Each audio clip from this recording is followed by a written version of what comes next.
Thursday morning. I've got a day of servicing to do today. This is the first digger. It's only 8:30. I'm just doing a 500-hour service on this DX210 between, between trailer loads. They're on the bay at the minute, so I'm just gonna do a quick 500-hour service on this and then leave them to it. So yeah, speed is of the essence for this one. So I'll crack on with this, and we'll catch it the next one. But the weather's great, everything's on the side this morning, so I can't complain at all. So yeah, welcome back. Don't know if this is the first time you've come across this channel. I'm a service engineer for Gordon's Construction. We're a Doosan or Devellon dealer for Cumbria and the borders and half of Scotland. So yeah, this is sort of like a day in the life of a plant mechanic. Just draining this engine oil out this engine now. Nearly there.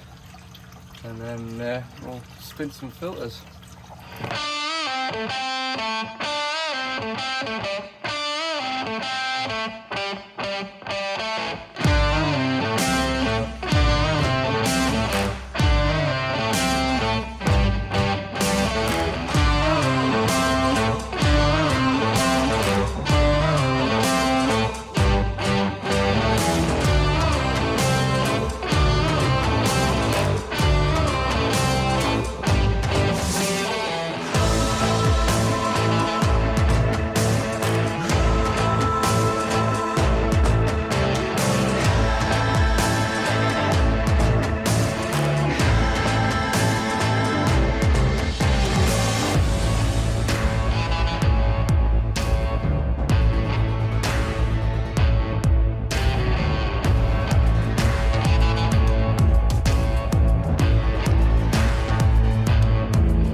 Can't beat a bit of pressure. There's a John Deere there, there's a Fendt round the corner waiting to be loaded.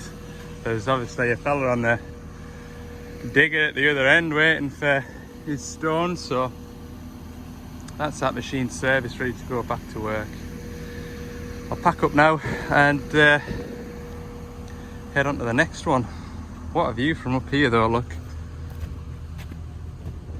You get out of this bottom, look. Marvellous day. Days like today, when it's days like today that you need to remember when you're doing a job like this and the rain's coming in sideways and it's about 4 degrees. Right, I'll pack up and we'll run up to the next one. I'm definitely gonna be mosquito net on. I'm gonna be sat here 2 minutes and they're swarming. The stump buster has arrived. So the stump buster's first, and the other one, the 160-7, they're like, so nip up the road and get him. But I'm finished. So this is a 225 LC-5 and it's going to get a 1,000-hour service. The 160 is only getting a 500-hour service. So time is 12:15 now. I've eaten, I'm fully fueled, so I'm ready to go. Do it. Back the way. Whoa! Now they're going that way. I lined up the first travel motor and it says, I just chucked the boom that way. He goes, are you just doing one track motor? In a hurry. No reason to be either.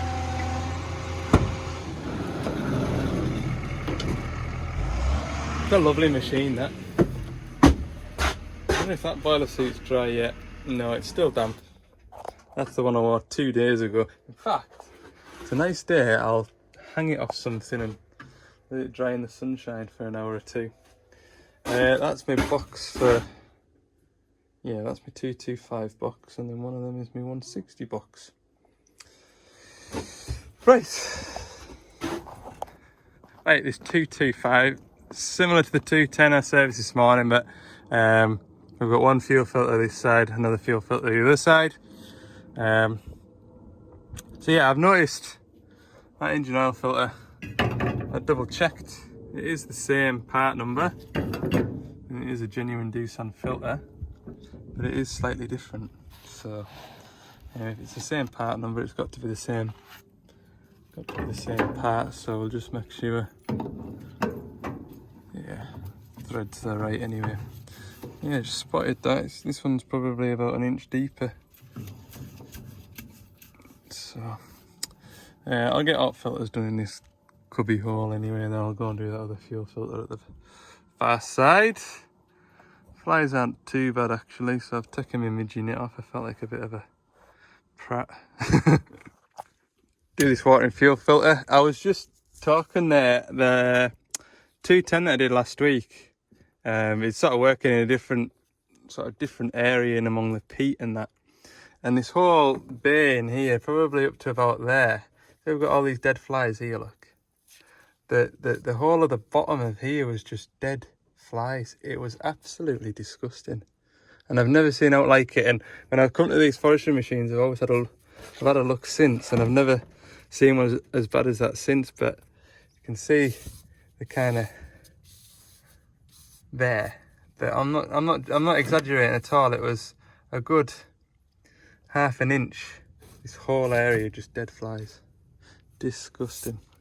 Right, I'll get this filter changed. We'll double check this filter head for any clogging or leakage, any debris built up and stuff like that. But like I said, generally these machines don't give much bother with dirty fuel. So here's the return filter. I had a question about the return filter. You can see it's sort of partitioned off from the rest of the hydraulic tank within here. This is the returning oil coming from the oil cooler, and in the bottom of there's a cup that it sits over, so you can see that it's got a rubber seal at both ends. So that's sort of essentially sitting over a cup, and then you've got this filter here that sits on there, and then this cup then sits on top of there, which acts as like a relief valve. And then you've got the spring here, and all that spring here does is sort of pushes that filter down onto the cup down there. So there's no real risk of, any contaminants coming back from the, valve chest anywhere and getting back into the tank. But on occasion, or if that does ever happen, underneath here where we'd refill the hydraulic tank, there's a filter, suction filter, and that also has the same idea. It sits over a cup, over the suction pipe, and that's filtering the oil going back out to the hydraulic pump. So by rights, you shouldn't get any contaminants through the system. The only way you'll get contaminants in the system is if it's circulating within the system. So if you get a ramp fail, something like that, it could get in among everything and sort of circulate out that way. But yeah, the suction filter on here isn't on a schedule. And I think that's because when you take that suction filter off, any sort of, I suppose there's a chance of anything being in there as you take it off, that kind of flow of oil kind of sucks any rubbish up from the bottom of the tank and goes in. So I try not to disturb that wherever possible. But you've been watching these videos now for 18 months or so. We've not really had any major hydraulic failures, component failures out like that, any hydraulic pumps. And in all honesty, can't remember the last time I did have a hydraulic pump failure on a little DX27 about 3 years ago. But that was because they'd knocked a pipe off the blade ram and basically run the machine out of hydraulic oil. But yeah, generally hydraulic issues few and far between, I've personally found anyway. You know, and even when machines, folk often talk about sort of 7,000-8,000 hours, you start to get a bit of wear in the hydraulic pumps and things like that. I personally haven't seen that to be true. So yeah, I've just got a couple of cab filters to do, and engine oil and final drive swing gearbox oil to do.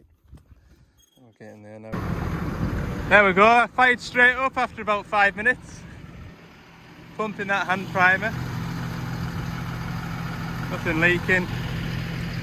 I've reset the service clock. This machine can go back to work. I just chuck everything in the van and head up the road to the next one up there. He's ready for us. Right, put the stump buster back to work. I would have liked a sort of 15-20 minute drive between those two jobs just to sort of get back in the groove. I've sat down now and I can't be bothered to get back up again. But it's just a 500-hour service, so it won't take long. Sooner I get it done, the sooner I finish. It's 1 minute past 2 now, so an hour at this, an hour and a half, and then should be back home for 5 o'clock, I would imagine. So that's good. And then, yeah, after this, I don't know what I'm doing tomorrow. So I don't know whether this will be the last job of the video. Because I'm genuinely, I'm all caught up. Castle Douglas have been doing a few jobs for me this week because they've been quiet. So they've been phoning me and asking me if I've got any jobs for them to do. So, yeah, everything's sort of all buttoned up and up to date after today, really. Other than that DL 550 show that needs that exhaust brake, but probably get that at the start next week. We'll see. I might change my mind and go down there tomorrow and do it. We'll see. Anyway, right, let's go. Go. I'll turn the van off. I've just turned it back on now. Right. Go. Well, if you're not bored of me changing filters by now, I am. There's only so many different ways you can film changing a filter, I suppose, but the only thing that changes is the scenery. It's nice up here, look. It is. There's the 225 down there. Peaceful, but it is clouding over, and the weather is to change. I think it's giving us rain at sort of 4:30, 5 o'clock. But by that time I should be in the van and heading home. Unless we come across a nasty surprise doing this, but I don't think we will. I'm gonna have a right good sort out tomorrow if an out comes up. I have a feeling I'm gonna empty the van and have a good square up. Give the van a right good wash down and just take stock and enjoy just having a bit of time to, you know, have a square up, like I say. There we go, another service complete. Alright, we'll pack up and head away down the road now. There we go then, last service of the day complete. I'm glad and all, like, I don't think I've got it in me to do another one more. Not because I'm tired, it's just, you know, the same thing on a different machine, which is why I never bothered filming that.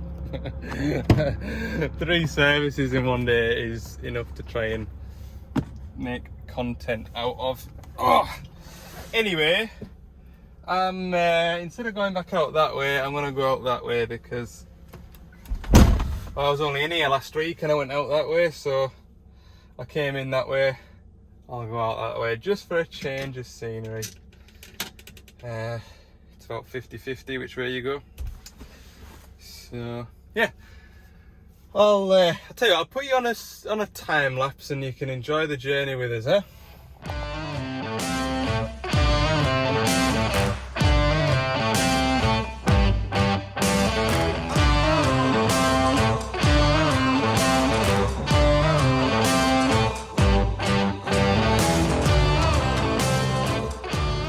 Friday, how are we getting on? I have got my new delivery for I've got a delivery, and it's something for the van which I alluded to in the last video, and I was surprised it turned up, or surprised it's already turned up. Now the one thing that I've been missing on this van and the previous van, because the previous van I left a space for it but never got around to actually filling that space, is a compressor. And then I was toying with the idea of using a compressor, or do I get one of those leaf blower things for blowing off whatever I need to. And then yeah, I was working with my colleague earlier in the week and he had a compressor on his van and it was so quiet, like really quiet. So I looked it up and it was only 50 odd decibels. It was really quiet thing, great thing. And he told us how much it was. I was like, my mind's made up. Anyway, long story short, when I got round to ordering one, I found this instead. An air hub. So it's got a 9-meter reel on it, retractable reel, and it's compressor. And like I say, all I really need it for, I don't need to run any impact tools or any other air driven tools. It's literally just to blow a radiator out, or you know, if I've got a part or a component that I want to clean off, do that. And I suppose a bonus is if I get a flat tire or a slow puncture, I can, you know, blow my tire up, and that ticks all the boxes. So it goes up to 8 bar, it's got a 9-meter hose, it's low noise, and it's a 1.5 horsepower motor that runs it. It just plugs into the mains, so I just plug it into there. And like I say, it's got the reel, so technically it should be nice and neat. I'm not got it out the box, I've not seen what it looks like yet, so we'll have a look, shall we? So I know these unboxing videos are quite popular on YouTube, aren't they? Might become an internet sensation by unboxing a compressor, but yeah, we'll have a look inside, see what's in here. So this was sub £200, which was also a huge bonus. Let's have a look. Polystyrene sheets. What have we got in here then? Oh, so it comes with a tyre inflator. So we've got a tyre inflator, which obviously I have absolutely no use for, really, because track machines don't generally need the tyres inflating, and a little air gun. So that looks good. And I guess it's in here. We've got some rubber, presumably they're rubber mounts for mounting it on the wall, because it is sort of designed for mounting on a wall in a workshop. And some adapters for inflating footballs, and I guess that's for bike tyres and stuff like that.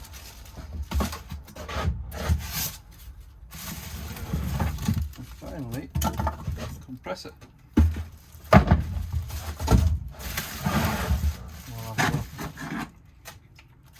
This might be the most YouTubiest thing I've done on YouTube yet. An unboxing.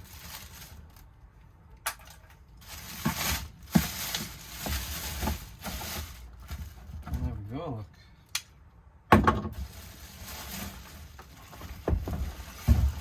quite heavy actually. See on the box how heavy it is. How heavy is that box? 7 kilos. Sure, it's more than 7 kilos.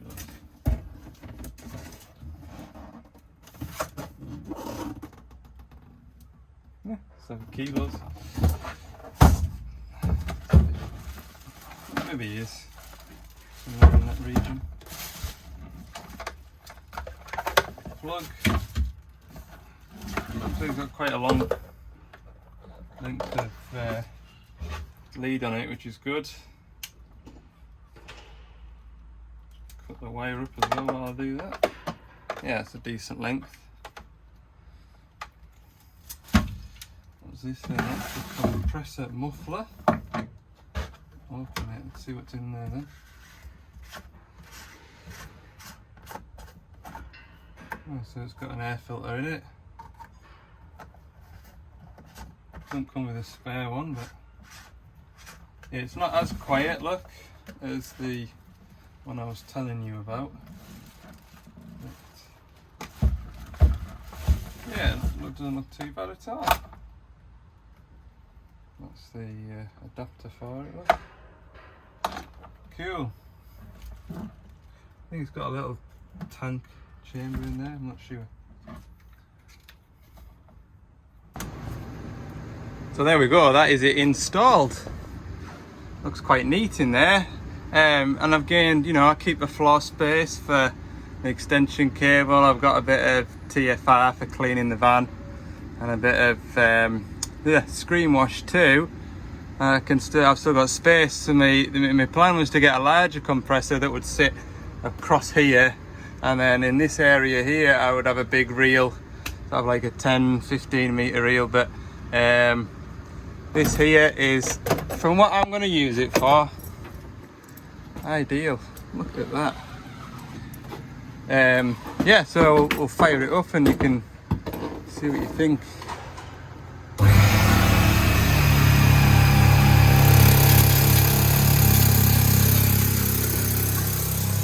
It's good.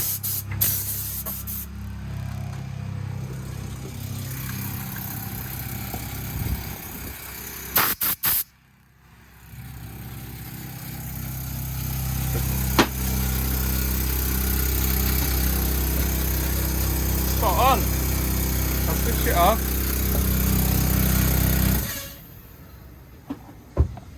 So what I'm going to use that for, absolutely ideal. Oh, close up of my face.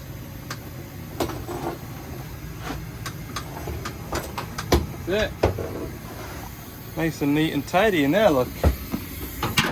Literally, all I'm going to use that for is cleaning off parts with the air gun and air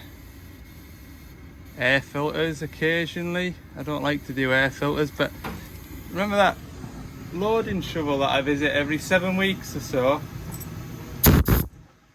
Clean off the engine bay. Just give it a light dusting, you know.